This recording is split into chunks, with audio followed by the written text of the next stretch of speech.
everyone. Welcome to today's session. We are joined this panel session for a discussion on the sources of internship financing. Joined by my name is Gregory. I'm from Stephenson, Harwood, maritime finance partner. I'm joined by Chinar, who is a managing associate with our Dubai office.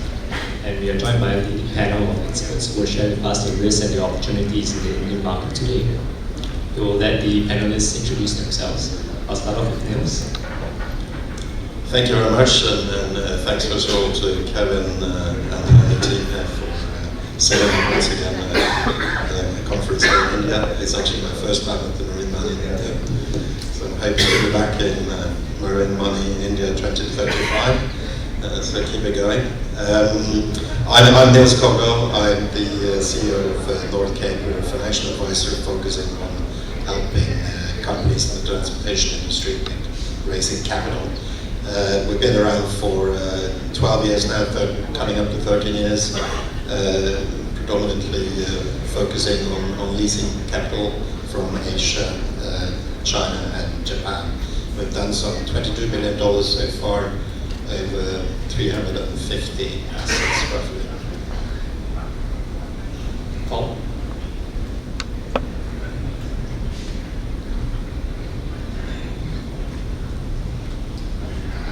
Great, thank you, Gregory. Yeah, like Nils, our background is finance as well, merchant prospects, and myself and the business partner, we're a much smaller operation at NorthCape. We also help companies around the world try and raise finance, be it debt-directed capital, that's shipping companies, the occasional airline, offshore renewables, and any other sort of maritime-related things. We are also consultants to a various number of companies, and we help companies who want to establish an island, develop a tax system island, which has been used extensively by the aircraft business, but is now becoming more common in shipping too. And briefly back in India.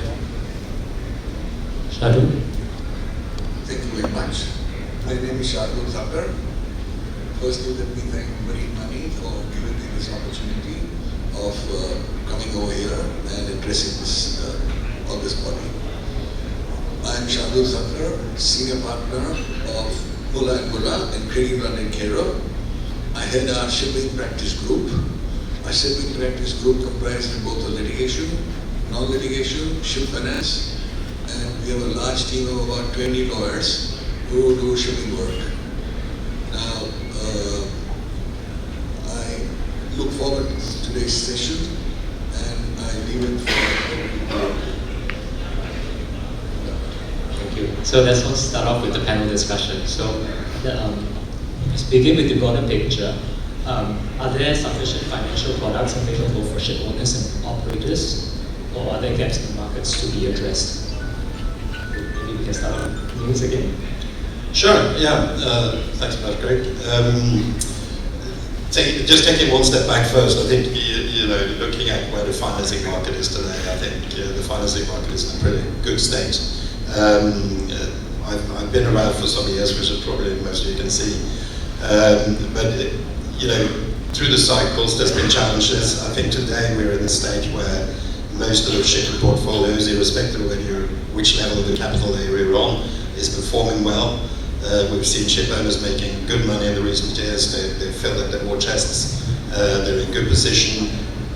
Financiers pretty relaxed about the state of the market.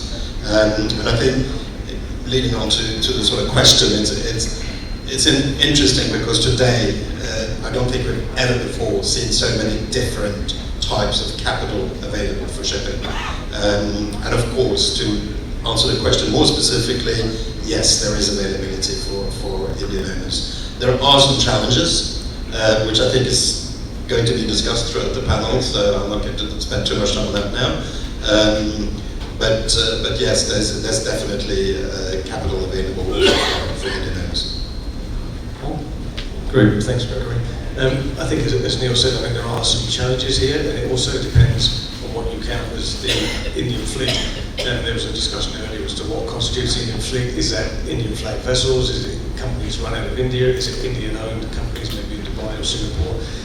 But if you take it as a whole, obviously those companies are offshore India because they have a wider array of financial products which are available to them. There are increasing numbers of products which are, I think, available to Indian based or Indian flag shipping companies as well. But clearly there are some challenges, and early discussions about regulation, potential deregulation, can only help that range of products expand. Thank you, Paul. So Shardul, as an experienced Indian lawyer, what's your Due to the high costs associated with domestic borrowing in India, due to high costs associated with domestic borrowing in India, since decades, shipping companies have been borrowing loans from banks and financial institutions situated outside India. However, with the establishment of GIFT City, that's the Gujarat International Finance Tech Center, this is set up as GIFT City and is considered a foreign territory. Indian shipping companies now have the option of obtaining loans from GIFT City, branches of banks which are also on a day-to-day relationship with them and are also situated in GIFT. However, there is a gap, certainly a gap in shipping finance market which needs to be addressed. And the Indian banks are, to some extent, they lack the expertise in shipping industry and are reluctant to finance ships. On the other hand, a lot of foreign banks which were previously financing Indian ship flags have now stopped accepting Indian flags as an acceptable flag.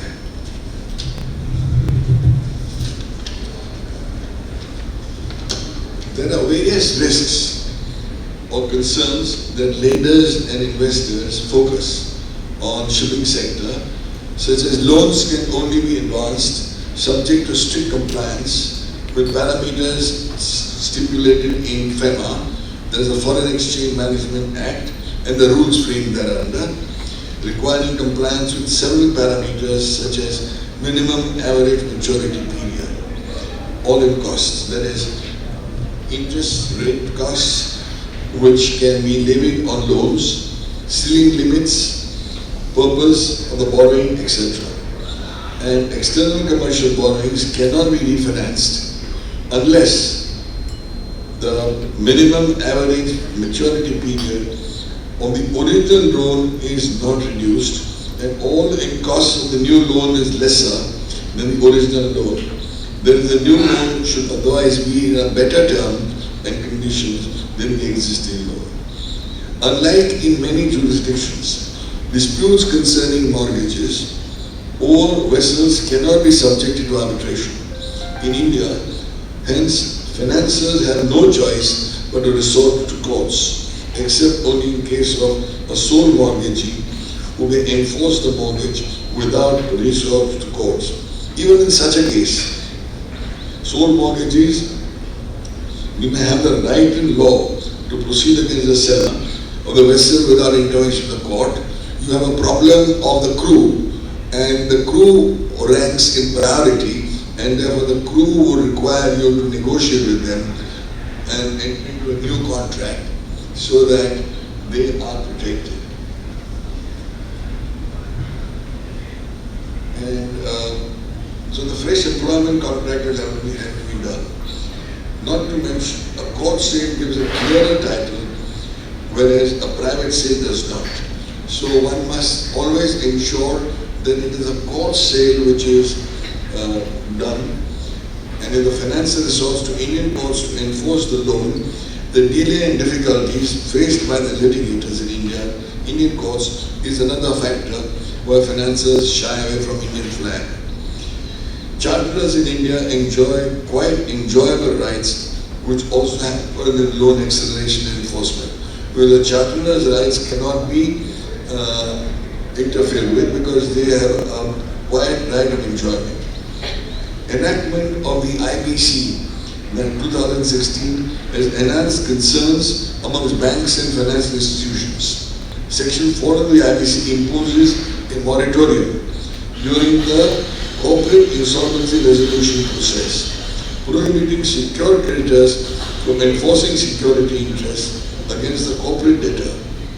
Secured creditors' rights are reinstated only after the commencement of liquidation proceedings under the corporate lit section 33 of the Act. Okay. Thank you. So everyone has mentioned challenges. So what are the main hurdles you think faced by Indian shipping companies when it comes to getting lending? Well, the challenges are, Shall we start with this? Sure, that's fine. Thank you. I think Shardul has gone through a few of the challenges already, so thanks for mentioning them. One of the things you mentioned is, of course, that local banks is not really experienced enough in India. They don't seem to have the appetite for asset financing, not necessarily on the shipping, but of course that is a challenge here. In addition, you have the fact that in India, the Indian companies, and we can debate about what qualifies as an Indian company, but the fact of the matter is that it tends to be a lot of focus on large corporates or public companies. Some of the international financiers have been very reluctant to provide finance into India. I think there's two main reasons for that. One is the challenges with the Indian flag. There's been some discussions around it earlier today, and I think we'll touch upon it again at this panel. The other one is, of course, the enforcement. I think when it comes to, and I used to work for a bank, and of course we've had several discussions with our credit people about this, but when it comes to financial institutions or investors, there's three really key things that you're looking for if you have to get to the stage where you have to enforce, and that is, how quickly and efficiently can you get hold of your asset? How quickly can you clean the title and get it out to the other side so you can sell it? And how quickly and how much can you recover? And there's challenges with all those three things when it comes to financing here in India. Go on. Yeah, thanks, Chinar. Thanks, Nils. That's quite useful. We've looked at this with Indian lawyers ourselves, because I think NorthCape are much more involved in the leasing business. We are more involved in, say, the senior debt business. I think the two issues here around Indian flag, obviously registering the mortgage doesn't happen overnight, which can be a problem. I appreciate you can take a corporate charge to perhaps cover you. And then I think arrest and sale of the ship can happen quite quickly, but the court may then be appealed and then the funds can be held up for some time. It's not the worst of all worlds because that money does earn interest during the period, but it's not the clean break that international financials would be used to and would expect. And I think that's one of the main reasons why Indian flag is a little bit complicated. So hopefully deregulation was mentioned this morning, that might help to change that. Another way of looking at it perhaps is our own tonnage tax system at home. We have an island is flag blind, so you can be in tonnage tax, but you don't have to have the domestic flag.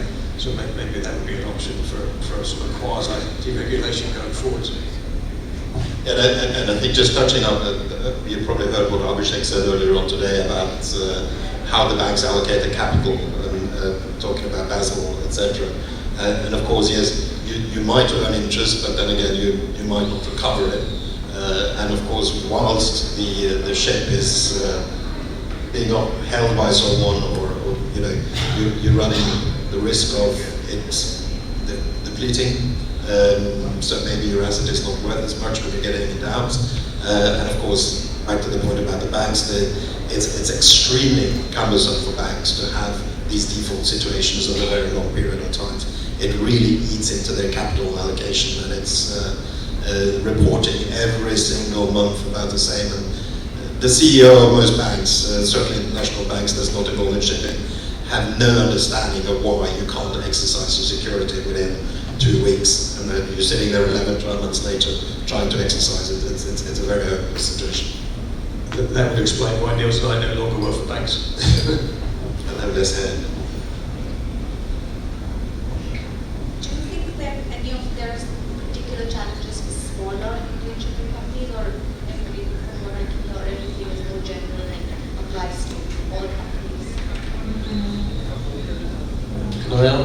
well, while banks and financial institutions readily advance loans to shipping giants having a good track record and rating, smaller companies and new entrants find it very difficult to obtain finance unless they provide sister concerns as security and agree to cross-collateralize or multiple borrowings and cross-default provisions, provide liens on fixed deposits for a pre-agreed amount and such additional collaterals, security in addition to the primary security or the vessel, which the financier borrower is also looking at the insurance and earnings of that vessel.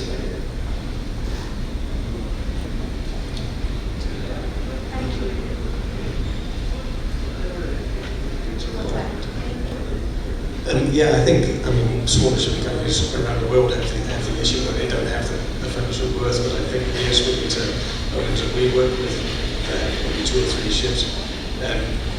This sort of phase, the Act doesn't help in the recognition of security ownerships, so the lenders are less reliant on those, and they ask for an awful lot of additional security or personal guarantees, pledges of their properties, etc., which wouldn't necessarily be the case, and some of that is due to the structure of the law, some of that is also perhaps due to the limited ship finance experience within the banks.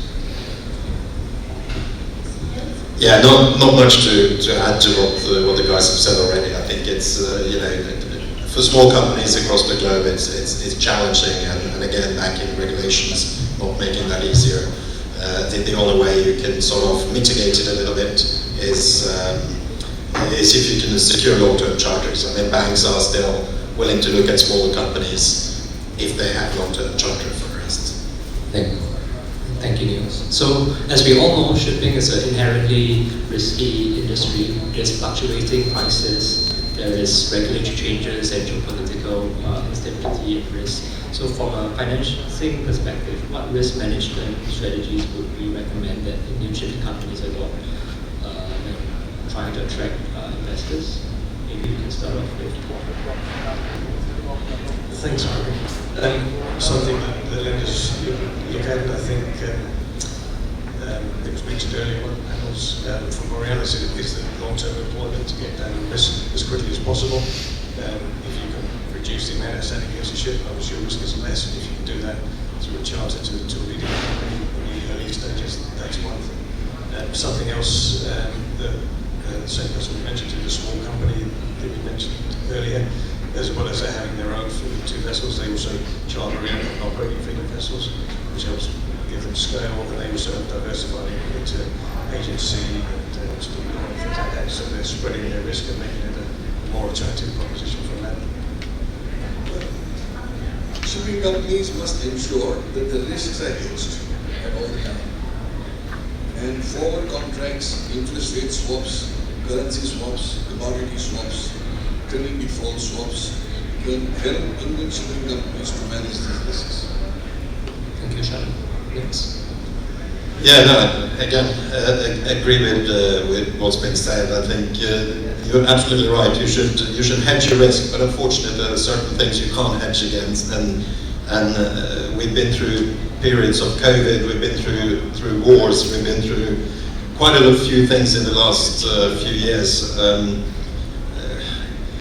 Again, someone said earlier we shouldn't really be happy about benefiting from other people's misery, but the fortunate for the ship owners is that all these events have actually been quite positive for shipping. So although you can't really hedge about it, sometimes it actually works in the ship owner's favour as well. I think when it comes to strategy, it's all about having a strategy that takes into account the underlying fundamentals of the market. No ship owner has made tons of money by entering at the top of the market. It's as simple as that. Go in at a market when it's a good time to go in. Don't over leverage. Keep yourself conservative, and hopefully you'll be able to get through the cycles with or without various hedging strategies. Thank you. So let's now look at government involvement. How effective do you think are the current government policies in addressing the financial needs of Indian shipping companies? And what additional policy changes or reforms do you think are necessary to make it easier for Indian shipping companies to access capital? Shall we start with Paul? Right, thanks, Chinar. I think there are some policies the that's been in power for now 10 years seems to be very business focused compared to early governments. There's a lot to do. I mean, we're lucky we come from a small country of 5 million people. Coming from a country of 1.5 billion with democracy, obviously things take a little longer to organise, I guess. The gift city is a good example, I guess, of things that can be done. Against that, I think it was mentioned in one of the first sessions this morning that the number of ships that's been financed through gift cities so far has been 3. So it's not had a big effect as yet. And I suppose it remains to be tested and tried. The Maritime Development Fund, primarily aimed at shipbuilding, will be relevant, I guess, for the shipbuilding industry and some owners, but a lot of the small owners won't be probably looking new buildings in with potentially subsidised finance. The deregulation, I think, as I mentioned earlier, was one of the name of the game of maybe just this is a water flag or something to stimulate the industry. But if I may add, that with the establishment of gift city, Indian shipping companies no longer need to borrow from outside India and can obtain finance at lower interest rates from banks and financial institutions established in gift city while enjoying exemptions from stamp duty and other financial incentives.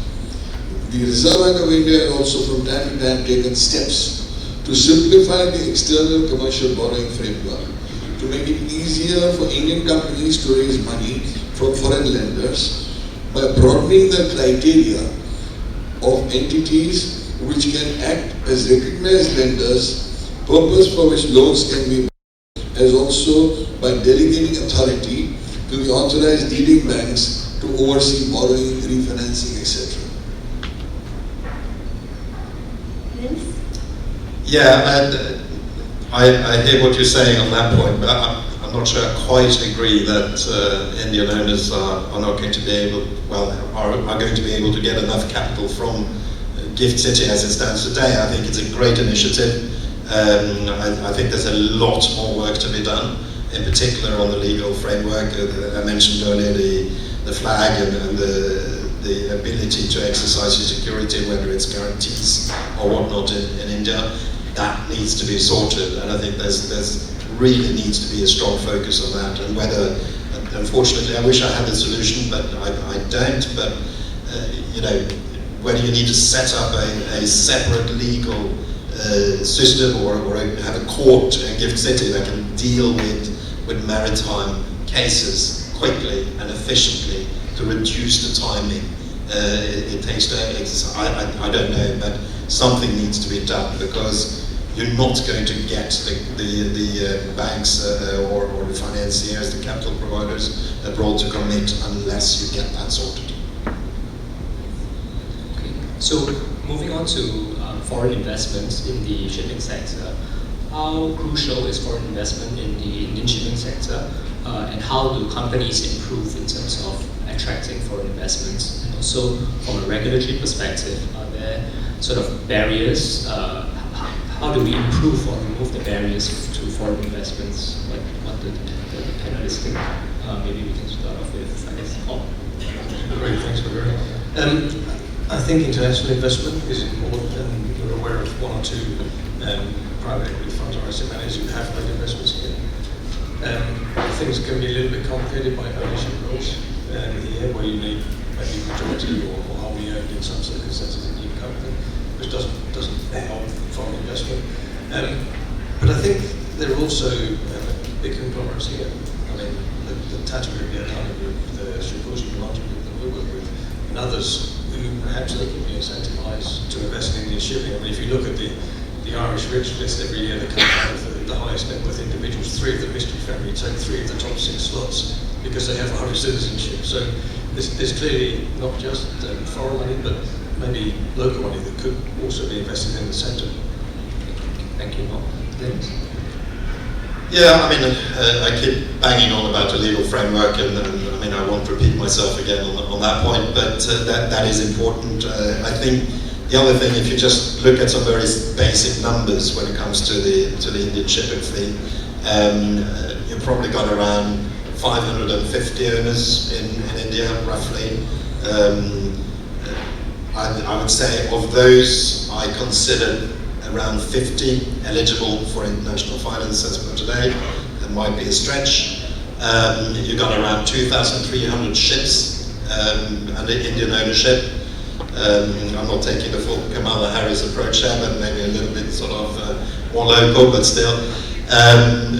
But again, of those ships, you're probably looking at around 10%, 230, 250 ships that are eligible for finance. So something needs to happen in terms of the ownership and also the fleet. So on top of the legal framework, you need to see some consolidation, you need larger companies, and you need to start focusing on assets that's going to bring import and export to and from India rather than just local trade here in India. Thank you, Nils. Anything to add on this point? Anything to add on this question? Okay, so looking forward, what do you think are some of the most promising financing options that will be available to the Indian shipping sector the next 5 years?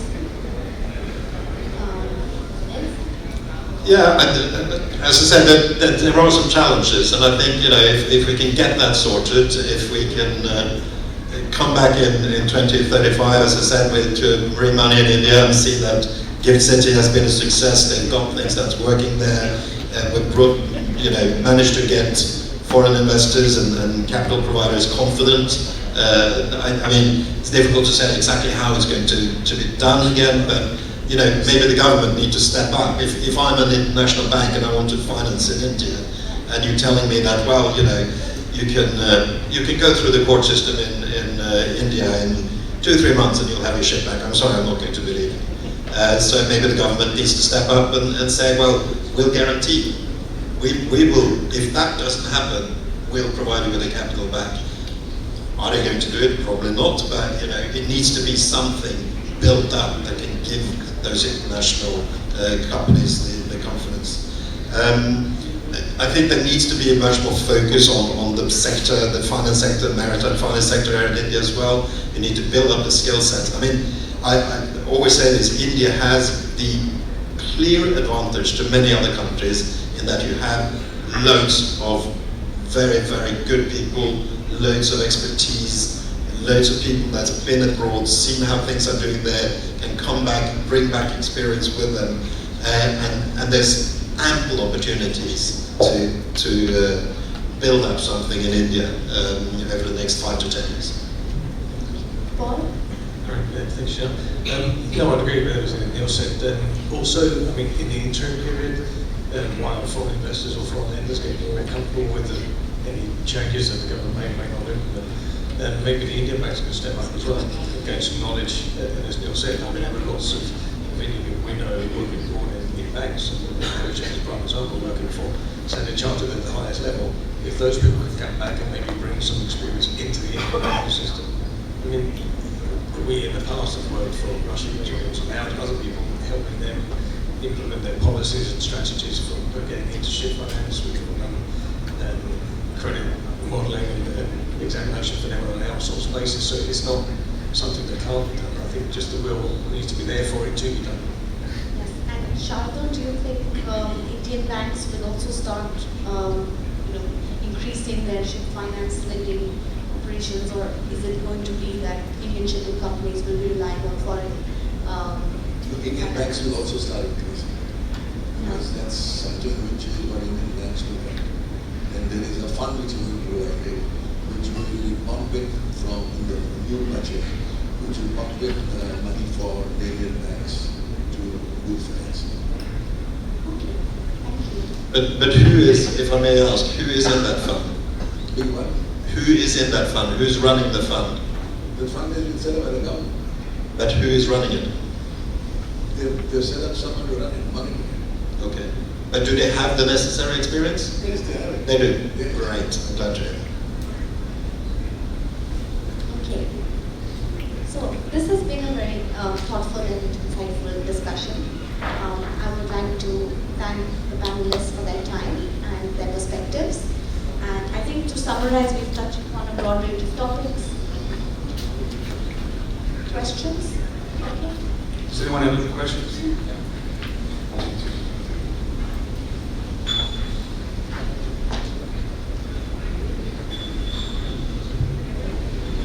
name is Suresh Swami. I'm a partner at Craigie. Quick question. I see the board behind you, green, and the topic is finance. I thought I'd ask on green finance. What do you see about how are ship owners actually transitioning to net zero? And what are the various, say, financing options available from a green finance standpoint? So could you repeat the last part of the question? And what are the options available from a green finance standpoint? How are ship owners raising money for financing this transition? Great, thanks for that question. And that's very useful, very relevant. I suppose we see a bit of it. We are working with a London-based fund who finance retrofits, for example. I think there's a lot of talk in the press about funding through design principles or whatever other means to produce these new ships that are going to come and produce zero emissions and finance on a cheaper basis. That's one thing. Nobody's, as far as I can see, calculated the sunk capital cost that's created in carbon, or carbon emitted by building those ships. And they might be zero emissions when they get trading, but they're not in the building process. There are ways, including the fund that we work with in London, to retrofit ships to reduce their emissions. And if you can reduce the fleet of ships, particularly older ships, and the majority of the Indian fleet would be by 20% per annum, I think that's a more relevant thing to do. And if you can fund part of that by issuing carbon credits, then even better. That's certainly one way of doing it. I think what we've also seen, or I've seen, is that when governments set up their goals 2050 or whatever that they want to achieve, we've seen that banks start offering products and that that encourage green financing. And obviously London and the European market is ahead. And then we've started to see a few matters like this in the Middle East as well. So I think India will follow and have specific products that appeal to appeal to Indian companies that are looking at this kind of green targets and KPIs that we want to meet. But I think just to add a very small point, I think one of the is also for the companies to set out a strategy, a green strategy. That's inherently important now for the banks to see that whoever they finance, they have to have a green strategy. And if you don't have that in place, you certainly will struggle to find finance in the first place, and you'll certainly not tap the green finance. Perhaps for the biggest banks, particularly the ones beside the principles, a lot of the alternative lenders will be less focused on this. Yeah, I agree. I think we've seen certainly the private equity-driven products have been less focused on green. Whether that's something that's going to be forced upon them at some point, regulatory or morally, I don't know. But yeah, it's likely that it'll come that way. Thanks. Any other questions?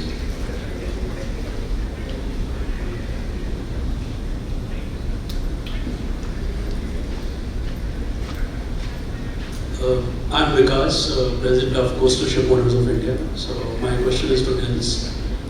You said a very relevant point that the first question which comes to mind when it comes to ship financing is that how will you recover the mortgage? And that's very difficult in India. So what is the way forward? Can some guarantee be in place, or can we have some hope from India-controlled tonnage, where it is an Indian-built ship and a foreign flag, it will still be registered in India, it will still be able to operate in India. So in that case, will the recovery be faster? And how does it work in the global markets? Is the recovery faster? How is the debt recovery ratio globally? That's a very good question, so thanks for that. I think the quick fix is, establish a bareboat registry that works. That will allow much more certainty. You can have the underlying flag of convenience and bareboat registry into India, satisfy the requirements that you have here in India that the government sets. That's a quick fix. Is that the long-term solution? Probably not. But that comes back to then building that framework I was talking about in Gift City and getting a system that people have confidence in. In terms of the rest of the world, of course, you're going to have different jurisdictions with slightly different lead times. But I think it's fair to say that most jurisdictions, whether it's taking somewhere like Norway or the UK, or typically you see UK law used a lot, right? And these jurisdictions, you probably 2.5, 3 months, you have your shit back and you can clean it. I think the quickest arrest I've done, probably we've done in 6 weeks. Thank you everyone for your contribution and time. Thank you to the audience for listening to us patiently.